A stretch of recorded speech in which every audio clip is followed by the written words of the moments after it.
Hello, my dear friends. This is me Arjun, and you are watching So Talk. Thank you for coming here. दोस्तों मैं आज दो ऐसे topics की बात करने जा रहा हूँ जो अक्सर कंफ्यूज करते हैं हमें, जो कि आपका पैसिव वॉइस में रहते हैं। कौन कौन से वो दो स्ट्रक्चर हैं? पहला आपका फ्यूचर कंटिन्यूस, जो कि हमेशा अक्सर करता है। दूसरे जो हैं आपके सारे प्रेजेंट, पास्ट और फ्यूचर कॉन्टीन्यूस टेंसेज, यानी आपके सारे भी, जैसे प्रेजेंट कॉन्टीन्यूस, मैं यहाँ पर लिख देता हूँ continuous, perfect continuous, all perfect continuous, चाहे वो आपका प्रेजेंट परफेक्ट कॉन्टीन्यूस हो, फिर पास्ट परफेक्ट कॉन्टीन्यूस हो, या फिर फ्यूचर परफेक्ट कॉन्टीन्यूस हो। क्या इन सेंटेंस हो कि हम पैसिव वॉइस नहीं बना सकते? सबसे पहला question, can we form the passive voice of these sentences? So कुछ लोगों का आंसर ये रहता है नो, उनके अकॉर्डिंग ये आंसर सही रहता है। लेकिन मैं आपको थोड़ा सा बता दूं, क्योंकि ये मेरे लिए टॉपिक थोड़ा कन्फ्यूजन था। मेरे को थोड़ा सा ग्रामर पढ़ना अच्छा लगता है, इसीलिए मैंने जो मेरे को टॉपिक समझ में नहीं आते, मैं उनको कैसे भी करके उनको खोजने की और अपने डाउट्स को खुद से ही क्लियर करने की कोशिश करता हूँ। तो कुछ 2-4 वेबसाइट्स गूगल से और 1-2 किताबें और कुछ लिंग्विस्टिक्स को पढ़ने के बाद मुझे ये पता चला है कि ये सेंटेंस बनाए जा सकते हैं। यस, इसका आंसर यस, ना कि नो, इसका आंसर है यस। अब जैसे मैं एक सेंटेंस लिखता हूँ, ही विल बी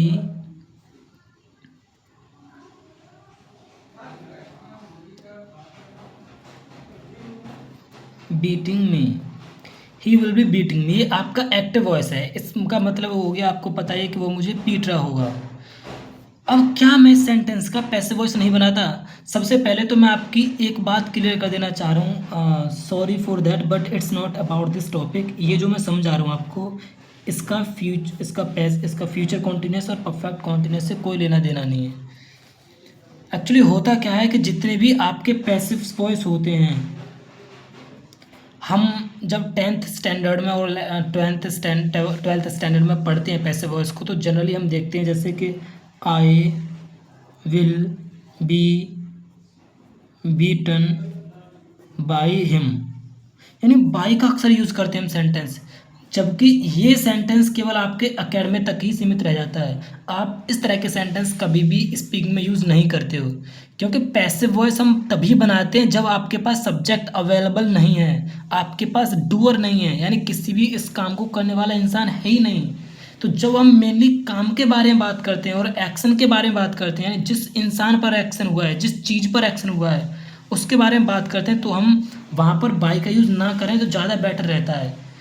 अगर जैसे ये सेंटेंस है, आई will B beaten by him, यानी मुझे पीटा जाएगा उसके द्वारा, तो इसके बजाय यहाँ पर सब्जेक्ट है, क्योंकि मुझे किसके द्वारा पीटा जाएगा, उसके द्वारा सब्जेक्ट है ये, यहाँ पर ऑब्जेक्टिव केस में आया ये हिम, लेकिन इस काम तो यही करेगा ना। जब मेरे पास सब्जेक्ट है तो मैं क्यों इसको पैसिव वॉइस से बनाऊं? मैं सीधा बना सकता हूं ना इसको, ही विल बीट मी, यानी ही विल बीट मी, वो मुझे पीटेगा। इससे अच्छा तो ये साउंड बेटर कर रहा है, यानी साउंड इसकी अच्छी लग रही है इससे ज़्यादा। तो जब मैं हमेशा यही कहता हूँ कि जब आपके पास सब्जेक्ट है तो आप कभी भी पैसिव वॉइस मत बनाओ, बाई का यूज़ करके कभी भी पैसिव वॉइस मत बनाओ। जब आपके पास सब्जेक्ट है उसका सीधा एक्टिव वॉइस बनाओ। जैसे मुझे पता थी मेरे पास यहाँ पर ही, यानी हिम जो सब्जेक्ट था, क्योंकि मुझे कौन पीटेगा, वो पीटेगा, उसके द्वारा पीटा जाऊँगा मैं। तो जब मेरे पास सब्जेक्ट है तो क्यों मैं इसका पैसिव बनाऊँ? मैं सीधा कह सकता हूँ ही विल बीट मी, वो मुझे पीटेगा। ये ज़्यादा साउंड बेटर कर रहा है। लेकिन जब आपके पास सब्जेक्ट नहीं है, डूअर नहीं है, तब आप उसको पैसिव से बना, वो ज़्यादा बेटर रहता है। जैसे मैं अगर ये कहता आई will B beaten, I will B beaten, मुझे पीटा जाएगा। अब कौन पीटेगा ये कोई पता नहीं, क्योंकि जो एक एक्शन को करेगा, जो डूअर है, जो सब्जेक्ट है, वो है ही नहीं यहाँ पे। इसीलिए मैं प्रेफर करूँगा पैसिव को बनाना। तो सबसे पहले मैं आपसे रिक्वेस्ट करता हूँ, जो बाई वाला स्ट्रक्चर आप इसको छोड़ दीजिए। आप बाई का यूज़ बिल्कुल भी मत कीजिए पैसिव्स में, अगर आप खासकर स्पोकन इंग्लिश कर रहे हो तो। अब लेट्स मूव ऑन द और अपने सेम टॉपिक पर आ जाते हैं, जो हम बात कर रहे थे, क्या हम फ्यूचर कॉन्टिन्यूस और परफेक्ट कॉन्टिन्यूस सेंटेंसों के पैसिव बना सकते हैं या नहीं। तो कुछ लोग कहते हैं नहीं, लेकिन मेरा आंसर रहता है बना सकते हैं। जैसे मैंने एक सेंटेंस लिखा है, ही विल बी पीटिंग मी, वो मुझे पीट रहा होगा। अब यहाँ पर यानी वो काम कर रहा होगा, वो मुझे पीट रहा होगा। तो क्या हम इस सेंटेंस को मैं ऐसे नहीं बना सकता, I will be being beaten, I will be being beaten. तो अब कुछ लोग कहते हैं कि ये sentence according to grammar wrong माना जाता है, गलत माना जाता है। गलत क्यों माना जाता है? क्योंकि कुछ लोग कहते हैं यहाँ पर बहुत सारे ऑक्सिलरी वर्ब है, जैसे कि बी हो गया, बी हो गया, और फिर विल भी आपका ऑक्सिलरी वर्ब हो गया। सबसे पहले तो ये बात है कि ये सेंटेंस ग्रामर के अकॉर्डिंग 100% करेक्ट है। According to grammar, according to grammar ये सेंटेंस आपका 100% करेक्ट है। लेकिन जब इसको हम सेंस के अकॉर्डिंग यूज़ करते हैं और कभी कभी इसको हम उसकी वर्ड क्वालिटी देखते हैं तो वो कुछ ज़्यादा हैवी हो जाती है, इसलिए लोग प्रेफर करते हैं इसको ना यूज़ करना प्रेफर करते हैं, यानी वो इसको यूज़ करना अच्छा नहीं मानते। लेकिन ग्रामर के अकॉर्डिंग गलत नहीं है। तो बात करते हैं इसको लोग गलत क्यों कहते हैं। आपने एक रूल पढ़ा हुआ ग्रामर में कि एक सिंपल सेंटेंस में हमेशा एक ही सिंगल फाइनाइट वर्ब रहती है। यानी अगर आप कोई सिंपल सेंटेंस क्रिएट कर रहे हो तो उसमें हमेशा एक ही सिंगल फाइनाइट वर्ब रहेगी। फाइनाइट वर्ब क्या रहती है? ऐसी वर्ब्स जो कि सब्जेक्ट और टेंस के अकॉर्डिंग चेंज होती है। जैसे कि यहाँ पे फाइनाइट वर्ब जो है हमारी वो विल है, तो विल हमारी टेंस के अकॉर्डिंग और सब्जेक्ट के अकॉर्डिंग चेंज हो जाएगी। तो फाइनाइट वर्ब हमारी यहाँ पर विल हो गई। बाकी बीइंग, ये तीनों ही आपकी नॉन फाइनाइट वर्ब्स हैं।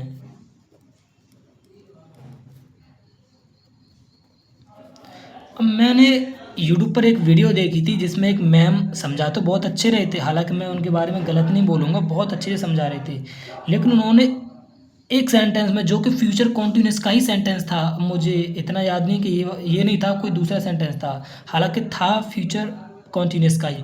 वो बोल रहे थे मैम कि विल हमारा यहाँ पे एक नो फाइनाइट वर्ब है, ठीक है, लेकिन बी और बीइंग ये नॉन फाइनाइट वर्ब हैं, और एक सिंपल सेंटेंस में केवल एक ही फाइनाइट वर्ब और एक ही नॉन फाइनाइट वर्ब रह सकता है ग्रामर के अकॉर्डिंग।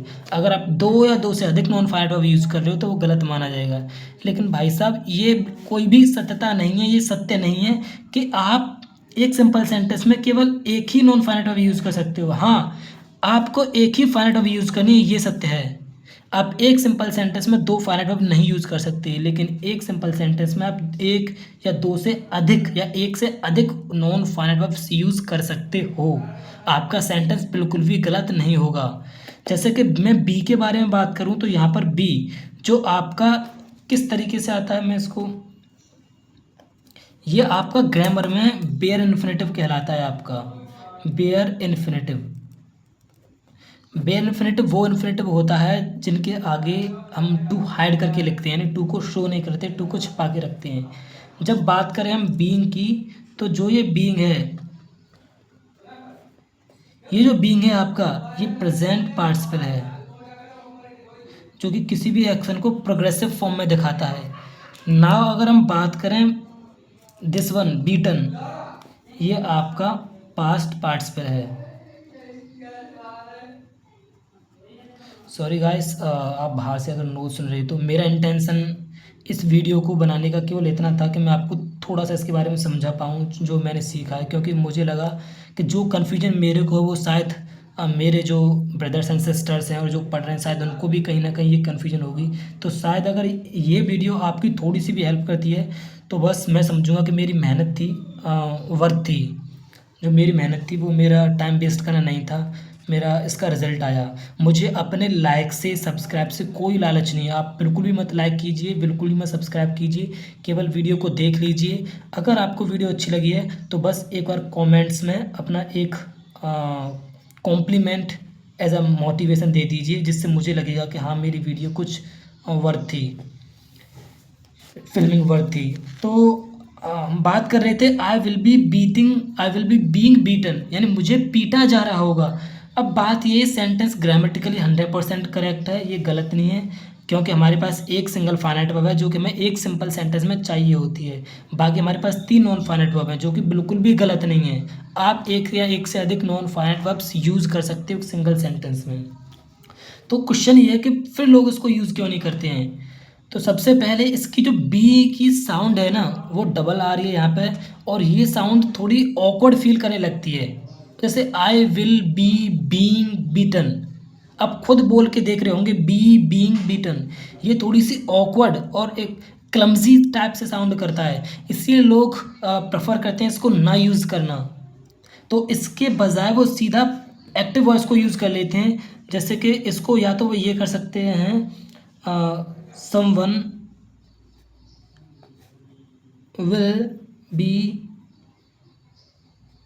बीटिंग मी, यानी मुझे कोई पीट रहा होगा, या फिर वो कोई भी इंसान है तो उस इंसान को यहाँ पर कोई किसी का नेम है या कोई पार्टिकुलर इंसान है तो यहाँ पर उसको हम मेंशन कर सकते हैं। तो लोग स्पीकिंग में इसको ज़्यादा प्रेफरेंस देते हैं।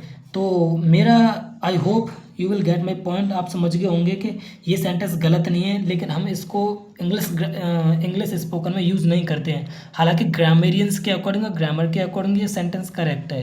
तो ये तो था आपका future continuous. Now move on perfect continuous. तो सारे परफेक्ट कॉन्टिन्यूस पे हम मूव करते हैं।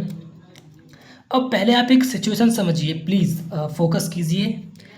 जैसे मैं कुछ कर रहा हूँ और मुझे कोई देख रहा है, मैं कुछ कर रहा हूँ, मुझे कोई देख रहा है और वो मुझे 5 बजे से देख रहा है। मैं कुछ कर रहा हूँ, मुझे कोई देख रहा है, 5 बजे से देख रहा है वो मुझे। अब नाव उसे देखते देखते हो गए 6 बज गई, यानी वो 5 बजे से देख रहा था और अब बज गए 6। तो मैं ये कह सकता हूँ कि मुझे 5 बजे से देखा जा रहा है, यानी मुझ पर 5 बजे से निगाह डाली जा रही है, मुझे 5 बजे से, मेरी 5 बजे से जासूसी की जा रही है। तो ये सेंटेंस पैसिव बन गया। लेकिन जैसे मैं ये बोल दूँगा आई विल, अंडरलाइन कर देता हूँ ताकि मिक्स ना हो, I will have been, I will have been being watched since 5 o'clock। I will have been being watched since 5 o'clock। तो क्या ये sentence according to grammar is it wrong? No, not at all, it's completely correct. This one is completely correct. We cannot say that it is incorrect because why we cannot say this is incorrect? हमें एक simple sentence में एक finite verb चाहिए जो कि हमारे पास will है। Will हमारी एक फाइनाइट वर्ब है, यहाँ पर विल हमारी एक फाइनाइट वर्ब है। बाकी आपकी हैव, बीन, बीइंग, वॉच्ड, आपके 1 2 3 4 सारे के सारे आपके नॉन फाइनाइट वर्ब हो गए। तो मुझे 5 बजे से देखा जा रहा है, मुझे 5 बजे से मेरे ऊपर निगाह रखी जा रही है, क्योंकि यहाँ पर हम देखो, मैंने पहले बोल दिया था आपको कि पैसिव में क्या होता है, जिसके ऊपर काम किया जा रहा है, चाहे वो कोई चीज़ हो या कोई इंसान हो, उसको मेंशन करते हैं हम। पैसिव वॉइस जब बनाते हैं जब हमारे पास कोई करने वाला नहीं, यानी एक्शन को कौन कर रहा है हम उसके बारे में कोई बात नहीं कर रहे, जिसके पास हो रहा है हम उसको पहले रख देते हैं।